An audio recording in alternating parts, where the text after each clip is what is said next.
நம்ம ரீசெண்டாக போட்டு ஒரு வீடியோ பார்த்தீங்கன்னா செம்ம வியூஸ் போயிட்டு இருக்கு. அது என்ன வீடியோன்னு பார்த்தீங்கன்னா வந்துட்டு உச்சி மலையில் வந்துட்டு தனி ஒரு வீடாக வந்துட்டு பாறைக்கடியில் கட்டியிருக்க வீட்டில் வந்துட்டு ஒரு சித்தர் வந்து வாழ்ந்தாரு அப்படின்னு சொல்லிட்டு ஒரு வீடியோ போட்டிருந்தோம். அந்த வீடியோவில் வந்துட்டு அந்த வீட்டுக்குள்ளே போய் பார்க்க முடியாத ஒரு குறை இருந்தது. பட் வந்துட்டு இப்போ வந்து பார்த்தீங்கன்னா அந்த சித்தருக்கு வந்துட்டு நினைவு நாள் அப்படிங்கிறனால வந்துட்டு பல சித்தர்கள் வந்து இந்த வீட்டுக்கு வந்து அவருக்காக வந்து வழிபாடு நடத்தினாங்க.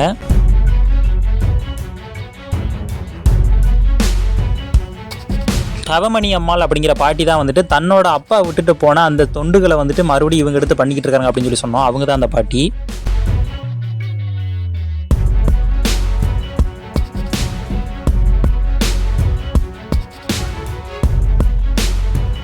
இங்கே வாழ்ந்த இந்த சித்தரோட பேர் பார்த்தீங்கன்னா சுப்பையா சித்தர் அப்படின்னு சொல்லிட்டு சொல்லுவாங்க. பட் வந்துட்டு இவரை வந்து அஞ்சவேட்டி சாமி அப்படின்னு சொல்லி சொன்னால் எல்லாருக்குமே தெரியும். இந்த புனிதமான இடத்தோட முழு வீடியோ வந்துட்டு நம்ம சேனலில் வந்து போட்டிருக்கோம். இந்த ஆரோ மார்க் தெரியுது பார்த்தீங்களா, இது டச் பண்ணுற அந்த ப்ளே பட்டனை டச் பண்ணிங்கன்னா அந்த ஃபுல் வீடியோ பார்க்கலாம். நம்ம சேனலை சப்ஸ்கிரைப் பண்ணி சப்போர்ட் பண்ணிருங்க. டாடா பாய்.